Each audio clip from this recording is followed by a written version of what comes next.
निश्चित रूप से कौरव सेना में कुशल योद्धाओं की कमी नहीं है पिताश्री, परंतु वृषसेन वो उन सबसे भिन्न है।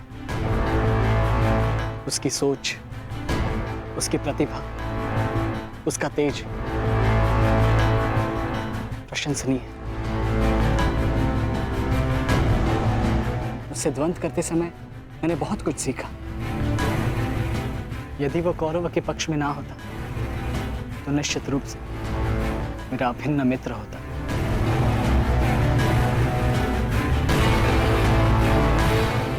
परंतु समझ में नहीं आता कि उसमें इतना तेज आया कहां से। कुछ जन्म से, कुछ कर्म से। वो अंगराज कर्ण का पुत्र है, जिसके मन में मृत्यु का भय नहीं, अपने कर्तव्य की ओर पूर्ण आत्मसमर्पण है। उस पर तेज स्वतः ही आ जाता है अभिमन्यु।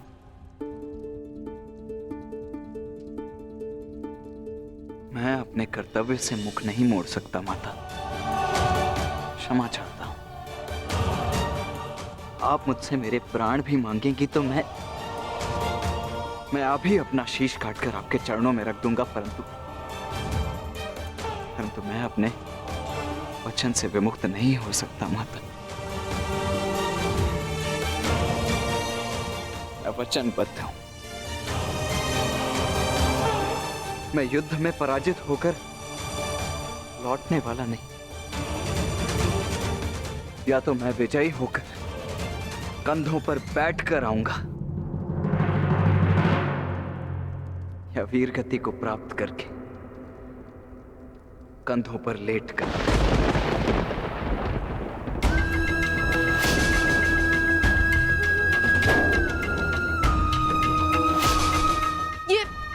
ये आपका पुत्र क्या बोल रहा है? अब आप सुन रहे हैं ना? मैं आपसे हाथ जोड़कर विनती करती हूँ स्वामी, रोकिए इसे। आप ऐसा कैसे होने दे सकते हैं? कुछ कीजिए। करना तो तुम्हें है सुप्रिया। ममता और कर्तव्य में संतुलन करना है। तुम एक योद्धा की माता हो, तुम्हें अपने हृदय को कठोर बनाना होगा। मेरी अनुपस्थिति में हमारा पुत्र इस महायुद्ध में अत्यंत मुख्य भूमिका निभा रहा है। मुझे उस पर गर्व है और तुम्हें भी होना चाहिए सुप्रिया। युद्ध में पीछे हट जाने वाले वृषसेन का पिता होने से अधिक युद्ध में बलिदान दे देने वाले वृषसेन का पिता होना अधिक श्रेष्ठकर समझता हूं।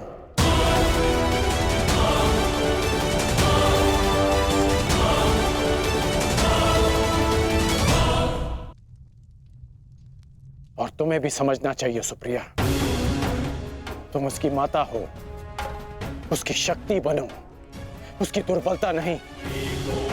हर मनुष्य अपना लक्ष्य चुनता है और मैंने और वृषसेन ने भी अपना लक्ष्य चुन लिया है। हमारा लक्ष्य ये महायुद्ध है और युद्ध बलिदान मांगता है। यदि वो बलिदान मेरा या मेरे पुत्र का होगा तो हमसे अधिक भाग्यशाली और कोई नहीं होगा सुप्रिया। परंतु मैं इसकी माता हूं। हर कोई जो इस युद्ध में है उसकी भी माता है, वो भी किसी का भाई, बेटा, पिता या पति है। यदि हर माता तुम्हारी भांति विलाप करने लग जाए तो इस युद्ध में योद्धा रिक्त हो जाएंगे। जब युद्ध क्षेत्र में मृत्यु समक्ष खड़ी होती है तो योद्धा पुकारता है, हे मृत्यु, तैयार यदि तू आने को, प्रसन्न मुख आ, द्वार खुला है, तेरा स्वागत, प्रसन्न मुख आ।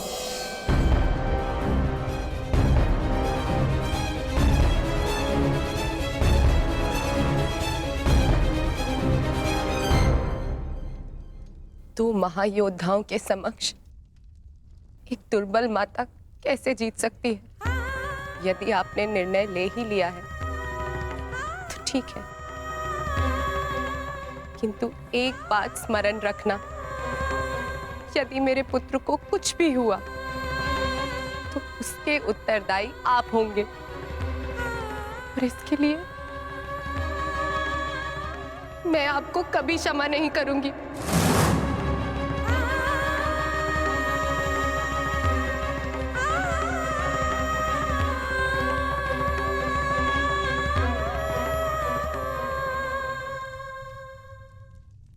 आज युद्ध भूमि में पांडवों का प्रयास था कि दुर्योधन पर वश पालें। कल भी कदाचित उनका यही प्रयास होगा। इस कारणवश हमें सज्ज रहने की आवश्यकता है।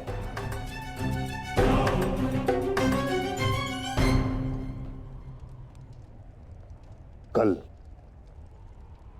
हम गरुड़ व्यूह की रचना करेंगे और इस व्यूह का नेतृत्व स्वयं मैं करूंगा। गरुड़ की आंख के स्थान पर मेरा रथ होगा। उसके एक पंख पर गुरुद्रोण आप और दूसरे पंख पर अश्वत्थामा, मध्य में मद्रराज शैल्य और युवराज दुर्योधन अंतिम रेखा पे रहेंगे। कुशल योद्धाओं का दल उनका सुरक्षा चक्र बनकर रहेगा और किसी भी मूल्य पर यह सुरक्षा पंक्ति टूटनी नहीं चाहिए। ये लीजिए, ये नई रणनीति लाए। पितामह, आपकी अब तक कोई भी रणनीति सफल तो हुई नहीं है। ऐसा ना हो कि आपकी ये रणनीति भी असफल रहे। ऐसे मत देखिए, कुछ अनुचित कह रहा हूं, सत्य कह रहा हूं। अब तक आपकी किसी भी रणनीति का कोई भी वास्तविक लाभ हमें नहीं मिला है। आज जो घटित हुआ है और जो घटित हो सकता था, मैं जानता हूं। अरे सेना को छोड़िए, आप तो मेरी सुरक्षा का कर्तव्य, अपने युवराज की सुरक्षा का कर्तव्य भी पूर्ण नहीं कर पाए। हे पितामह, अब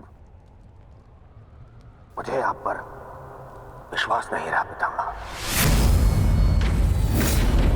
नहीं दुर्योधन, पितामह के अतिरिक्त तुम्हारी रक्षा और कौन कर सकता है? मैं करूंगा, मैं करूंगा, मैं करूंगा, मैं करूंगा।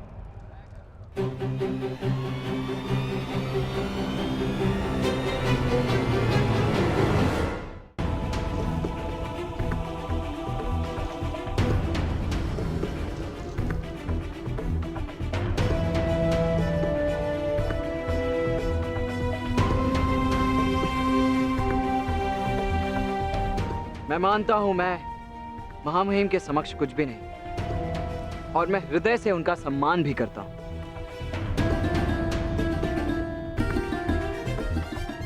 किंतु यदि युवराज मुझे अवसर दें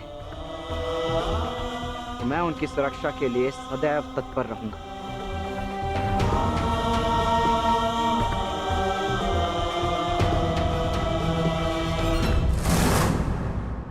आपका क्या मत है वासुदेव?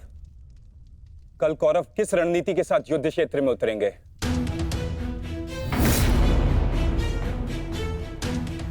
उनकी व्यूह रचना क्या होगी? व्यू रचना चाहे जो भी हो, किंतु आज जो रणभूमि में हुआ उसके पश्चात यह निश्चित है कि दुर्योधन की रक्षा हेतु वे उसे सेना की अंतिम रेखा में ही रखेंगे, क्योंकि वो जानते कि दुर्योधन ही हमारा लक्ष्य है।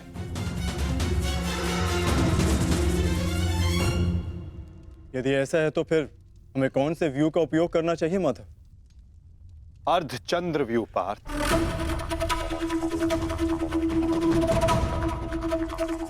उसी व्यू के कारण हम दुर्योधन को रणभूमि की ओर ला पाएंगे।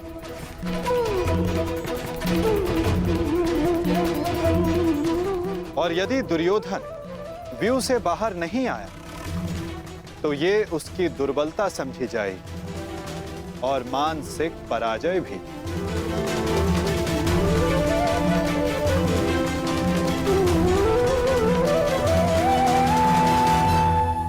कल दुर्योधन की रक्षा कोई नहीं कर पाएगा, वो चाहे आचार्य द्रोण हो या पितामह अश्वत्थामा हो या दुशासन या फिर वृक्षसेन। कल जो भी योद्धा मेरे और दुर्योधन के मध्य आएगा वो या तो रणभूमि छोड़ेगा या फिर ये संसार। मेरे पिताश्री आप पर पूर्ण विश्वास करते हैं युवराज, और मैं अपने पिताश्री की ओर से आपको यह वचन देता हूं कि जब तक मेरे शरीर में अंतिम श्वास रहेगी तब तक मैं युद्ध भूमि में आपकी सुरक्षा के लिए प्रस्तुत रहूंगा।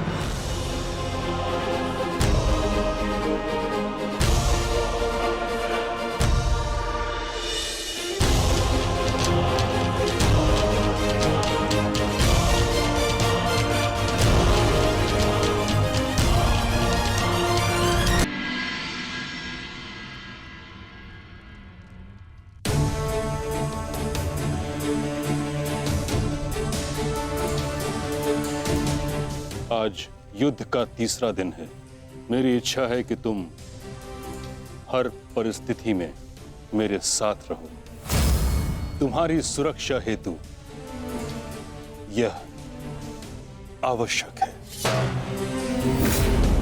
आप केवल सेना के नेतृत्व के बारे में सोचिए। तुम्हारी कुतर्कता का मैं उत्तर देना नहीं चाहता दुर्योधन, परंतु दो बातें स्मरण रहें दुर्योधन। प्रथम, जीवित रहने का प्रयास करना। द्वितीय, सदैव मेरे पीछे ही रहना।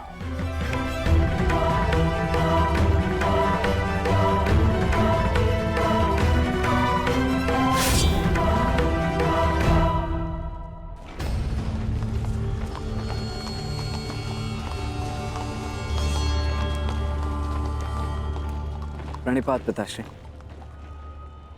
यशस्वी भव। मैं यहां तुम्हें यह बताने नहीं आया कि मन लगाकर युद्ध करना, क्योंकि वो तो तुम करोगे ही। मैं यहां तुम्हें एक सीख देने आया हूं।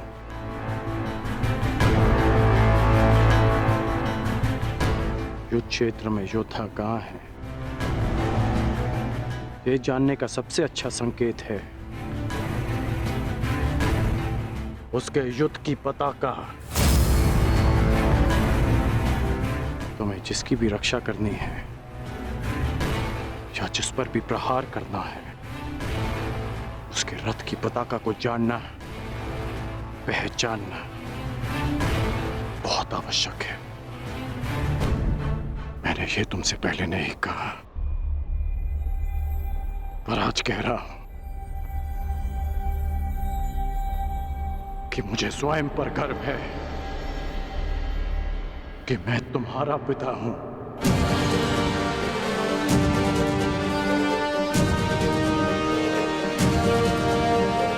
कल्याण हो तुम्हारा पुत्र।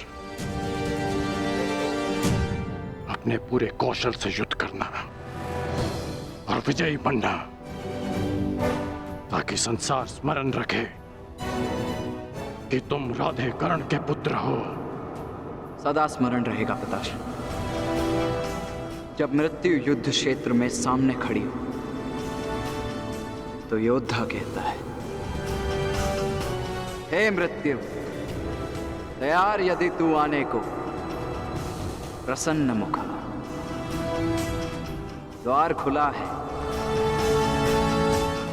तेरा स्वागत, प्रसन्न मुखा।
आक्रमण! आक्रमण!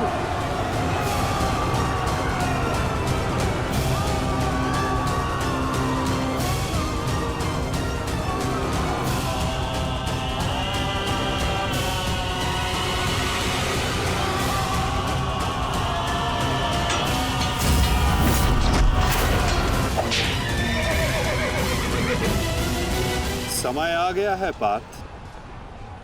क्या करना है? स्मरण है ना?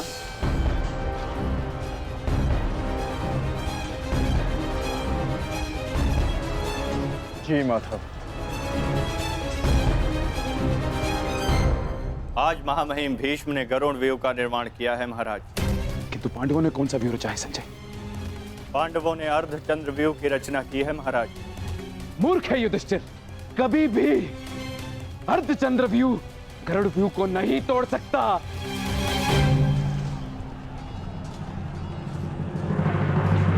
प्रस्थान करो विकोदर। तो आदेश वासुदेव। अपने साथ कुछ सैनिक भी लेते जाओ। जी वासुदेव। सैनिकों, आगे बढ़ो।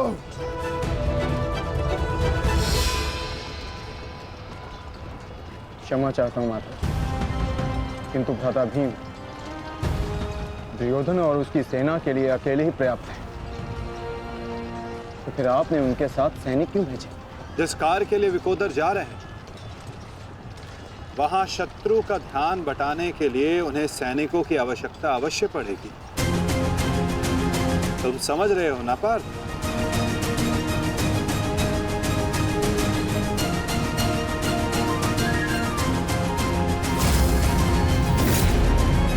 दुर्योधन, कल जो कार्य अधूरा रह गया था उसे पूर्ण करने का आज समय आ गया है। हाँ भीम, हाँ, क्योंकि नियति ने तुम्हारी मृत्यु मेरे हाथों लिखी है, मेरे हाथों। आओ, एक बार पुनः सोच लो दुर्योधन, कल मैंने ही तुम्हें प्राण दान दिया था और उसी के कारण आज तुम एक भयभीत हिरण की भांति पितामह की छाया में छिपकर बैठे हो। बाहर निकलो और लड़ो मुझसे। दुर्योधन, कहीं ऐसा तो नहीं कि तुम्हें अब समझ में आ रहा है कि रणभूमि सजाकर तुमने कितनी बड़ी मूर्खता की है? अभी ज्ञात हो जाएगा कि किसने कितनी मूर्खता की है। आओ दुर्योधन, मैं तुम्हारी प्रतीक्षा कर रहा हूं। साथी,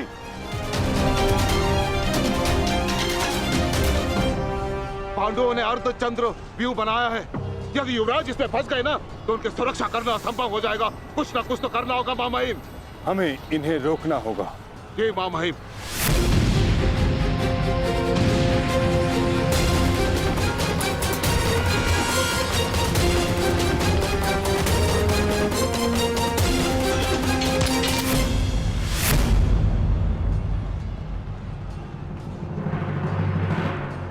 प्रणिपात प्रपितामह।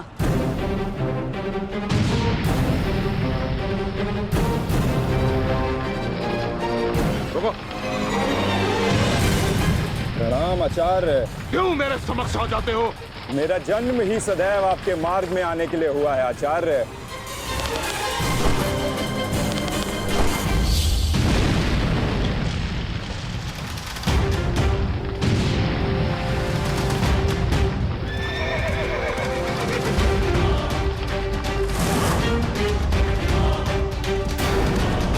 मुझे युवराज की सहायता के लिए जाना होगा।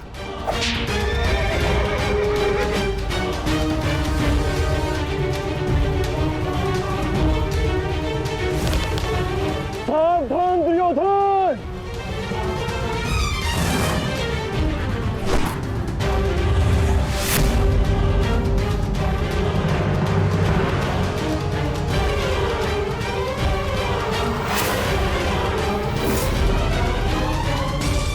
चूक गए अर्जुन।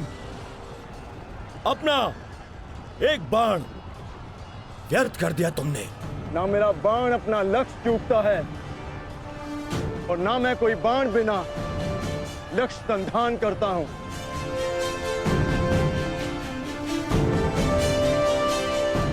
अर्थात इसलिए ताकि पितामह भीष्म मुझे ढूंढ ना पाए। ये युद्ध हम भाइयों के मध्य है, तो फिर इसमें आचार्य द्रोण और पितामह को कष्ट क्यों देना?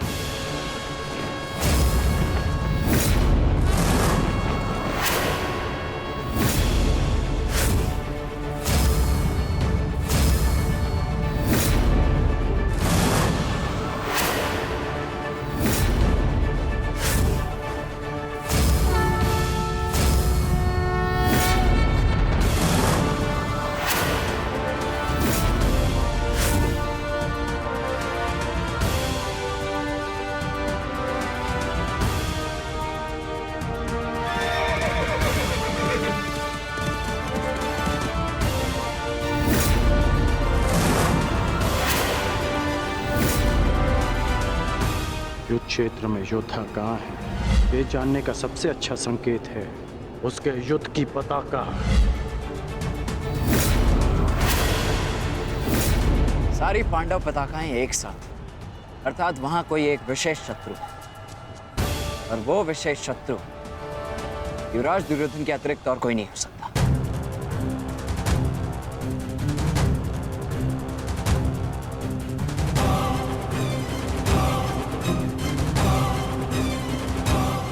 अब समझा, जब बल से कार्य नहीं बना तो छल से मुझे बंदी बनाने की योजना बनाई है तुम पांडवों ने। हाँ?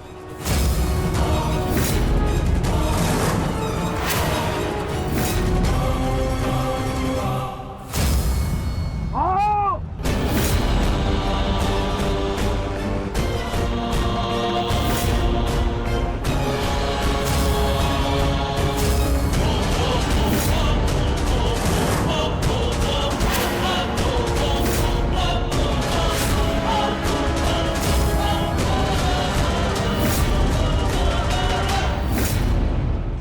दुर्योधन!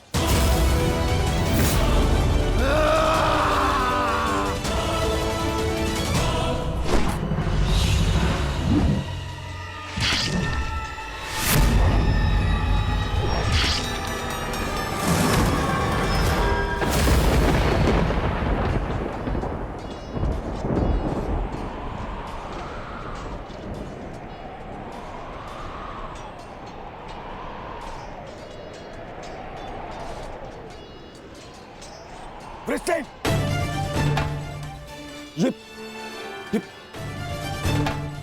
ये क्या किया तुमने पुत्र? हमने वचन पूर्ण किया। उठो, उठो, उठो।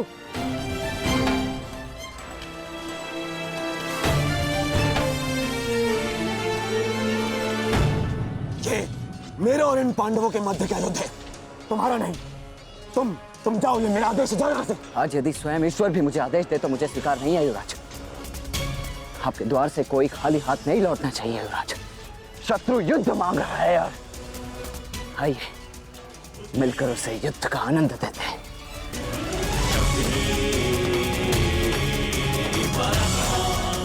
हर हर महादेव। हर हर महादेव।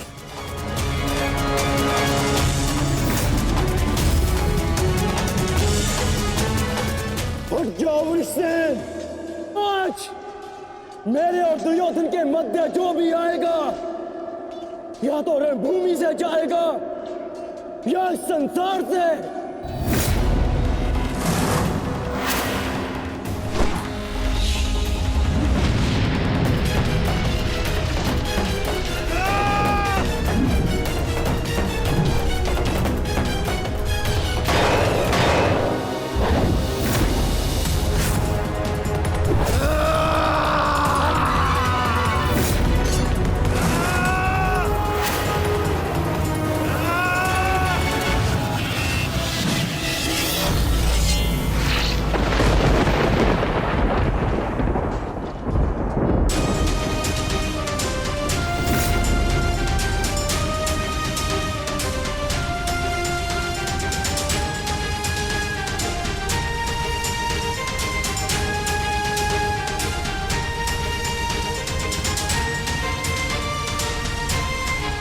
क्रिश्चियन, तुम ठीक तो हो पुत्र?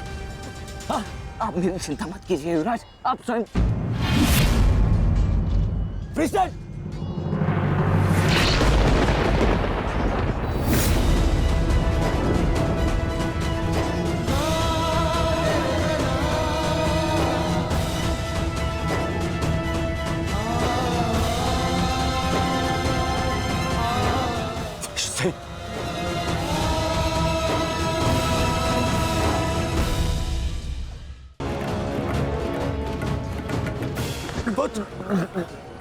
क्रिश्चियन, अभी भी समय है, लौट जाओ।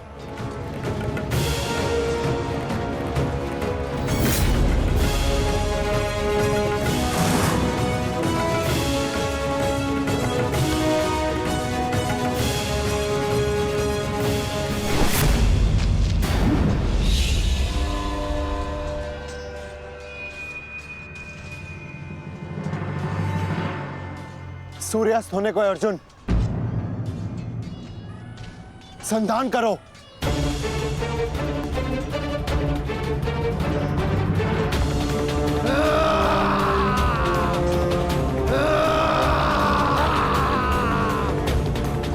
दुर्योधन!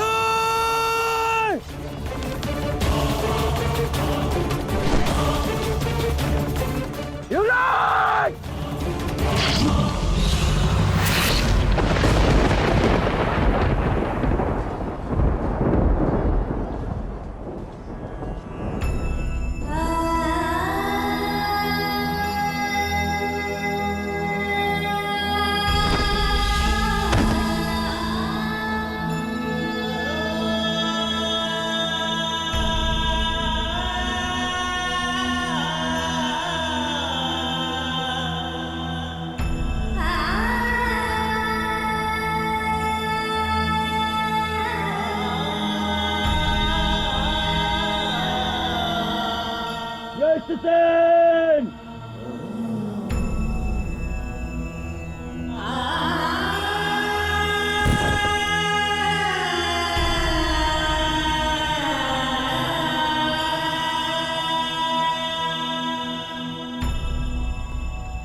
युवराज, आप सुरक्षित तो है? हाँ पुत्र, मैं सुरक्षित। और तुम चिंता मत करना, मैं तुम्हें अभी वैद्य के पास में लेके जाऊंगा। तुम स्वस्थ हो जाओगे। आओ आओ।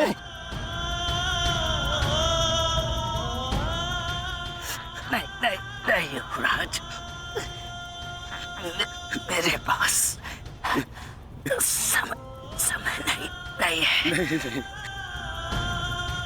मुझे कहीं और जाना है। कहाँ जाना है पुत्र? मुझे जाना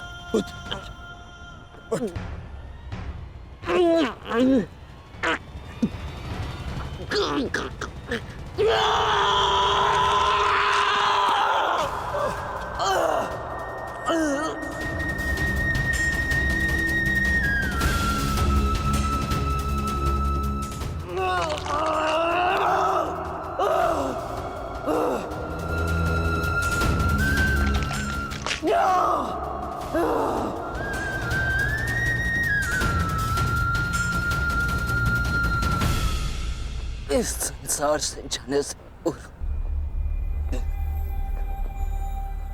मुझे उनसे मिलना है जिन्होंने मुझे इस संसार में आने का लक्ष्य समझाया।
रुकिए पिताश्री।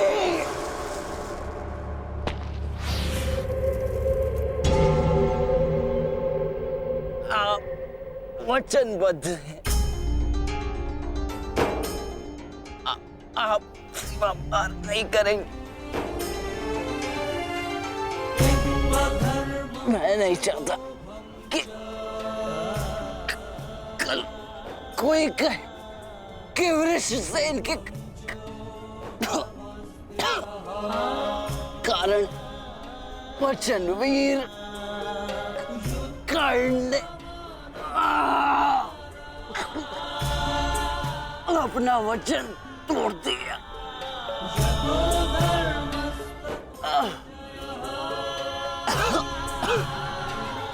आओ पुत्र, अपने पिता के पास आओ। हाँ,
वैद को बुलाओ, वैद को बुलाओ।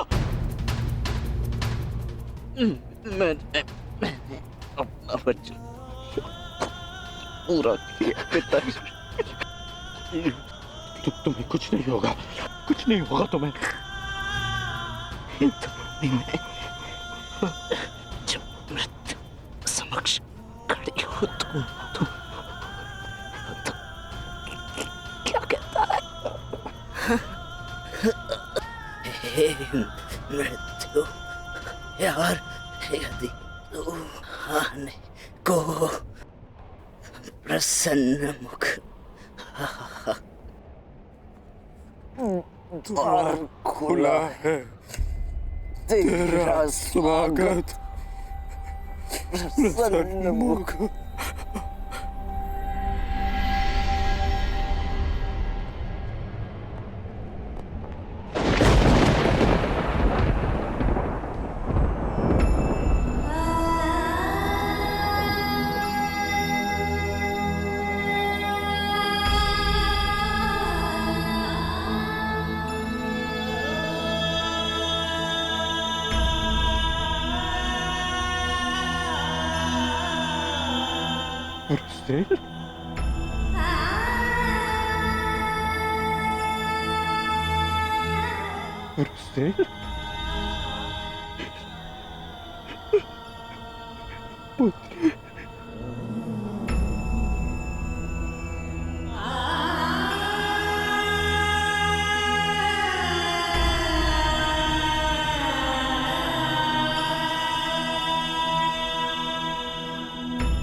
पुत्र पुत्र उठाओ उठाओ पुत्र उठाओ।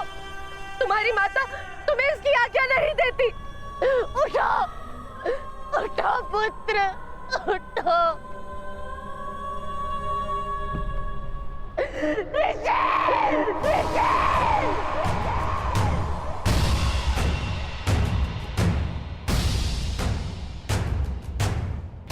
पांडु पुत्रों की पांडु पुत्रों की पांडु पुत्रों की पांडु पुत्रों की पांडु पुत्रों की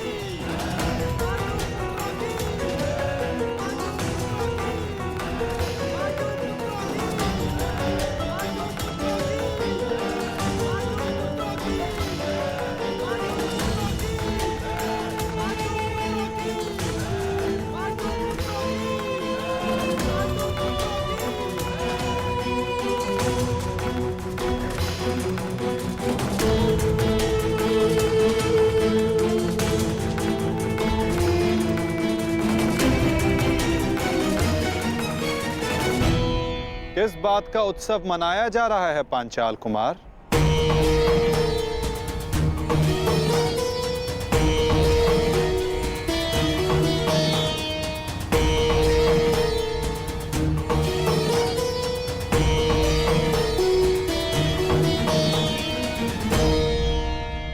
अपनी विजय का उत्साह रखना उचित है, परंतु एक वीर, एक महायोद्धा की मृत्यु का उत्सव मनाना कुत्सा है।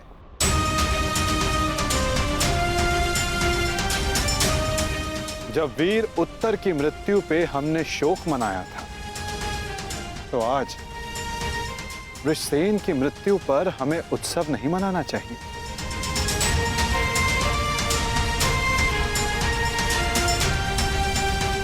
कल हमने एक वीर योद्धा खोया था और आज हमारे विपक्ष ने एक वीर योद्धा खोया है। किसे पता कल कौन वीर गति को प्राप्त हो जाए।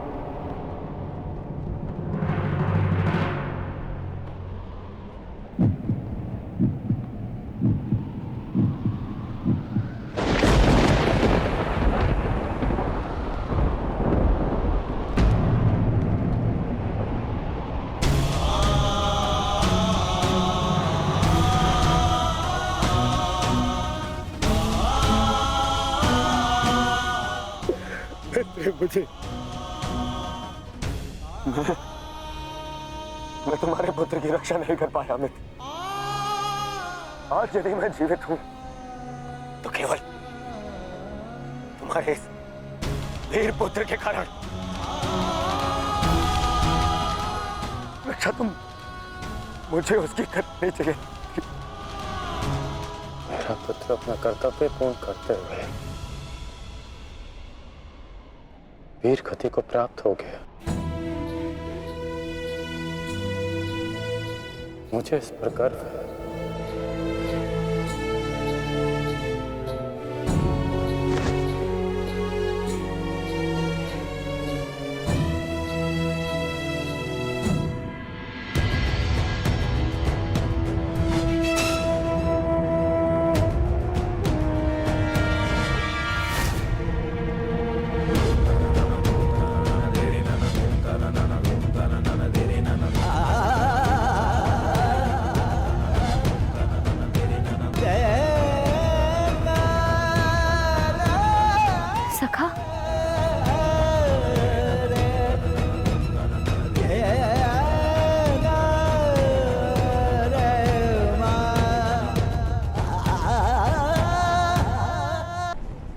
मेरी प्रतीक्षा करना अर्जुन। प्रयास करूंगा कि तुम्हें भी सम्मानजनक अंत मिले।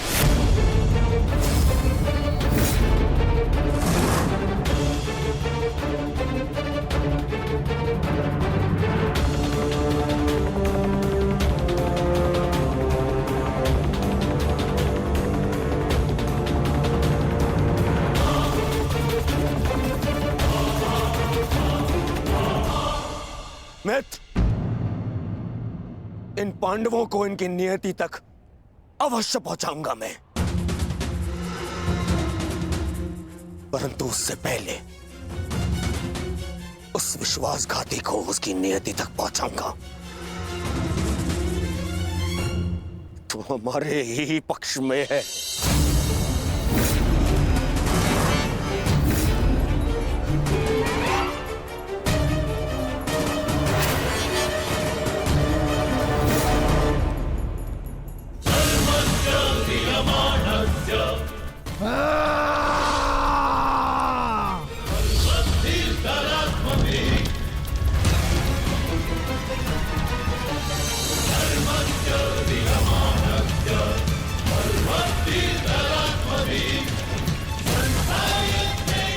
महामहिम,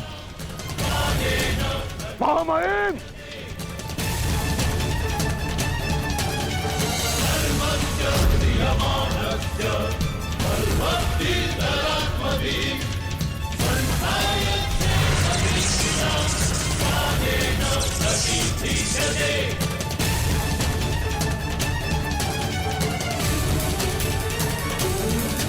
महामहिम, आप ठीक तो है? महामहिम के शिविर में अग्नि लगाने का दुस्साहस किसने किया? उत्तर दो।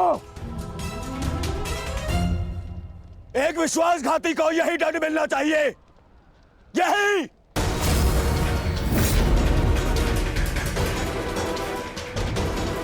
सावधान दुर्योधन, आज की हार के कारण शब्दों का चयन करना भी भूल गए तुम। लज्जा नहीं आती तुम्हें? नहीं आचार्य, मैंने सर्वथा उचित शब्दों का ही चयन किया है। आज जो कुछ भी हुआ वो इनके कारण हुआ है। इनके पांडवों के प्रति प्रेम भाव के कारण ही आज वृषसेन वीर गति को प्राप्त हो गया।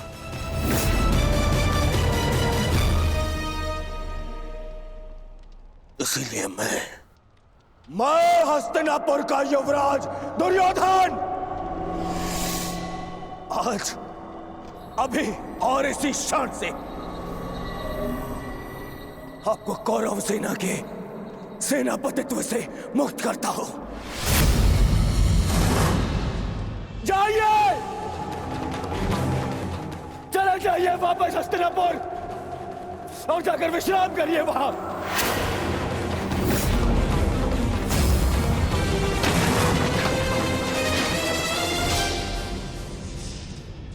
अपने शब्दों पर नियंत्रण रखो दुर्योधन, और अपनी सीमा मत लांघो। सीमा लांघ नहीं रहा हूं, आज तो सीमा बना रहा हूं।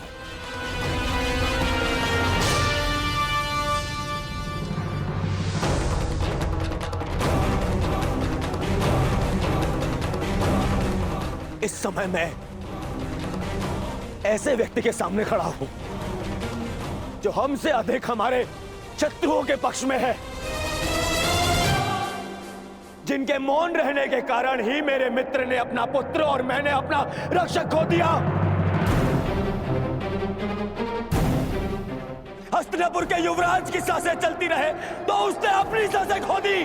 वृषसेन की मृत्यु का दुख जितना तुम्हें है उतना हमें है, हम सबको है। पर इसका अर्थ ये नहीं कि तुम महामहिम के साथ दुर्व्यवहार करो, जो मैं तुम्हें कदापि करने नहीं दूंगा। बस गुरुदेव, यदि आप भी पितामह के साथ विदा लेना चाहते हैं तो आप भी जा सकते हैं। आपको ससम्मान विदा करेगा यह दुर्योधन।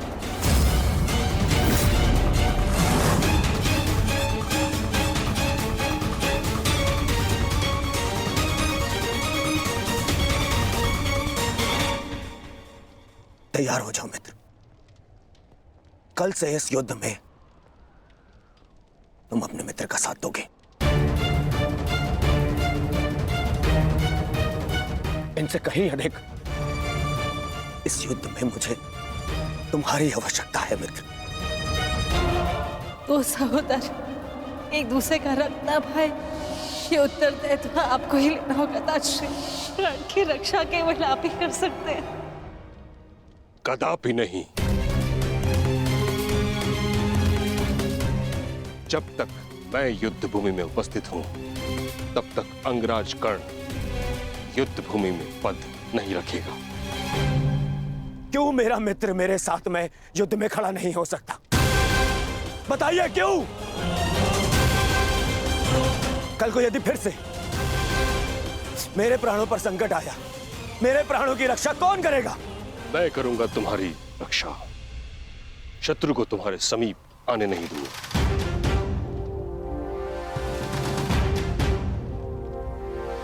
कल सूर्य की पहली किरण के साथ तुम ही नहीं अपितु समस्त पांडव भीष्म पितामह का वह रूप देखेंगे जिसकी किसी ने कल्पना भी नहीं की हो।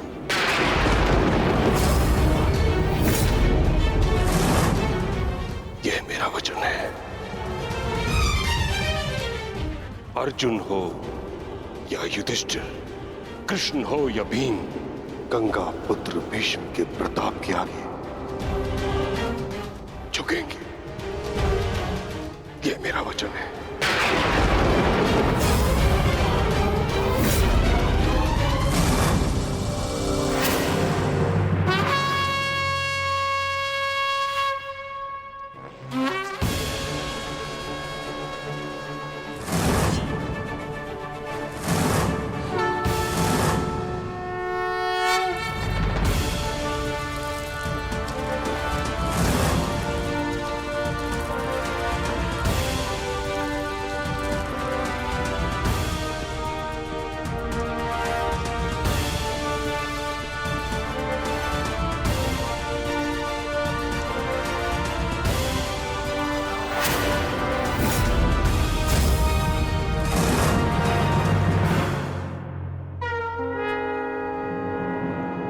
युद्ध का चौथा दिन।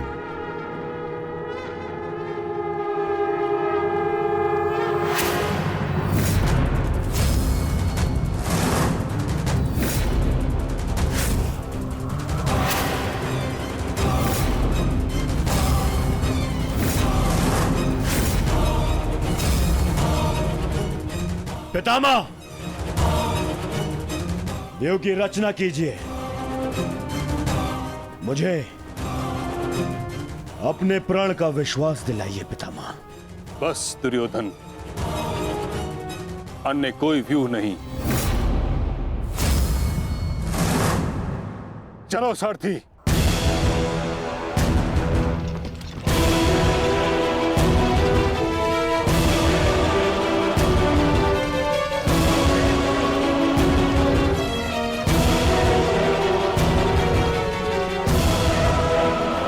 तो अच्छा संकेत है माता।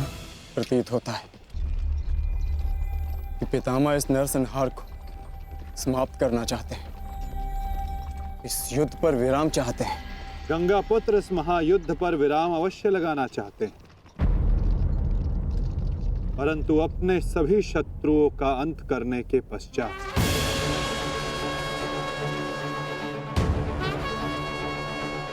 आक्रमण करो पांडु पुत्रों, और यदि सामर्थ्य हो तो जीवित रहो।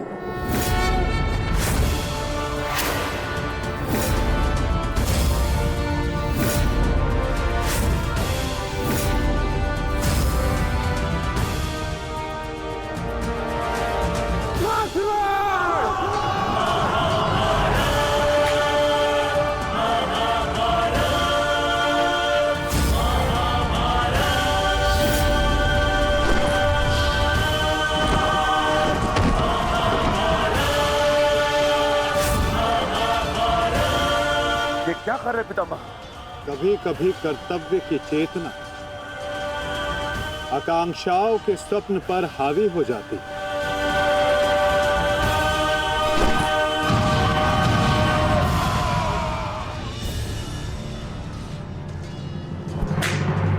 यह मेरी अंतिम चेतावनी है पांडुपुत्रों, और तुम्हारे पास ये अंतिम अवसर है। समर्पण करो, अन्यथा परिणाम के लिए प्रस्तुत रहो।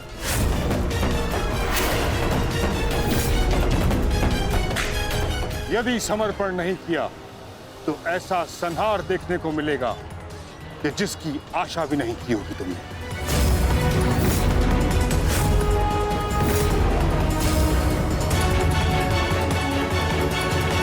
किस बात का समर्पण पितामह? किस बात का समर्पण? आप भली भांति जानते हैं कि इस युद्ध के अलावा हमारे पास और कोई विकल्प नहीं, और यही युद्ध हमें हमारा अधिकार और न्याय दिलाएगा। तो ठीक है, अपने इस निर्णय का परिणाम भुगतने के लिए तत्पर हो जाओ।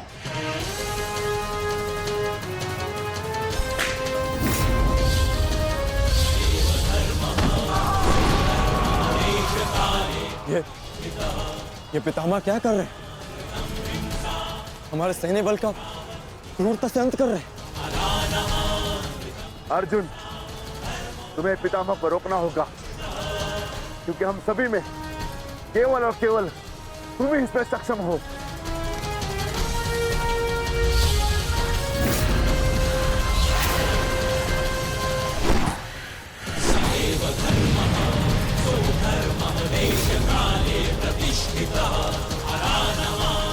अर्जुन,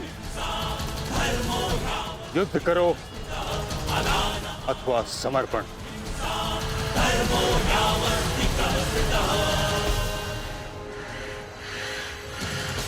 तुम्हारे मौन ने मुझे उत्तर दे दिया।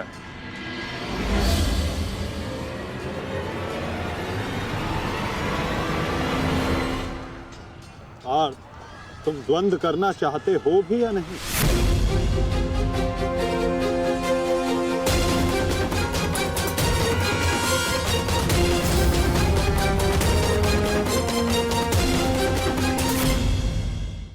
तुम्हारे मौन ने मुझे उत्तर दे दिया।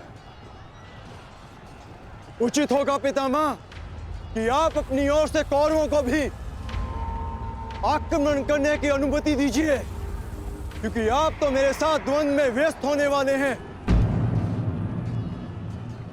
मेरी ओर से लड़ रहे योद्धाओं का अपमान मत कीजिए पितामह। ठीक है अर्जुन,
युद्ध का 9वां दिन।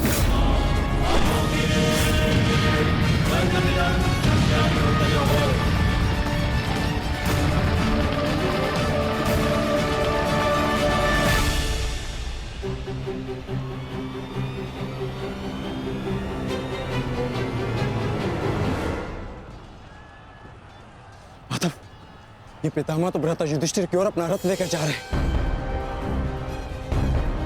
भ्राता युधिष्ठिर संकट में है माधव, हमें शीघ्र कुछ करना होगा।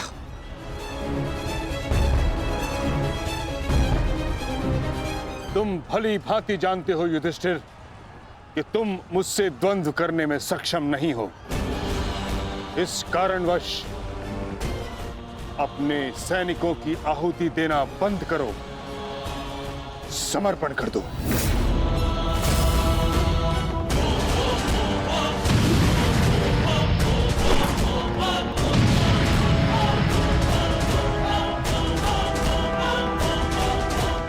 अद्भुत पितामह, अद्भुत। गंगा पुत्र अच्छा है, अच्छा है।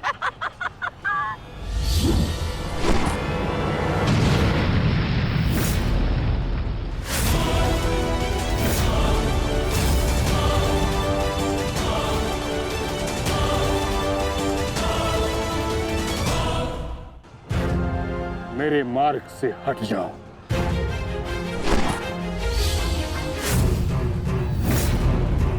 यह मेरी अंतिम चेतावनी है पुत्र, मेरे मार्ग से हट जाओ।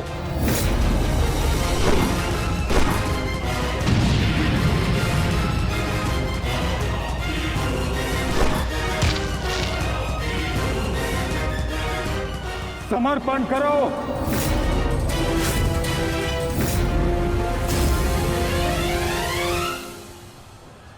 हम कौरवों के समक्ष समर्पण नहीं करेंगे पितामह, चाहे इसके लिए हम सबको अपने प्राण क्यों ना खोने पड़े।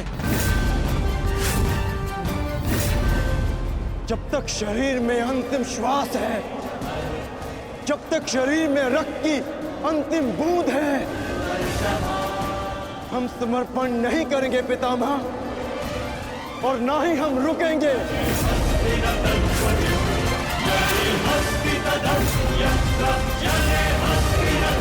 ठीक है अर्जुन, यदि तुम्हारा निर्णय यही है तो मेरा उत्तर भी जान लो।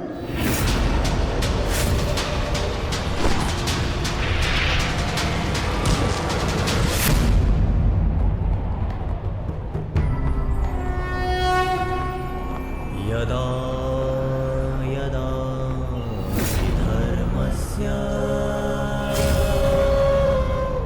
गंगापुत्र, गंगापुत्र,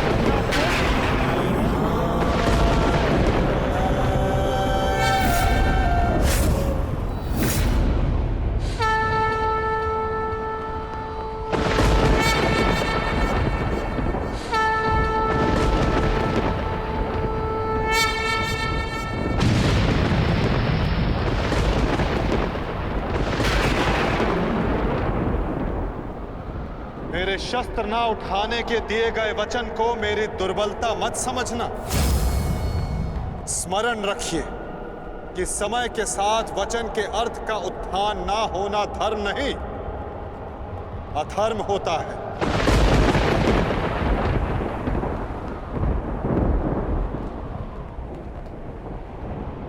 मैं केवल अपने कर्तव्य का पालन कर रहा हूं वासुदेव, और ऐसा करने से मुझे कोई नहीं रोक सकता। कोई भी नहीं।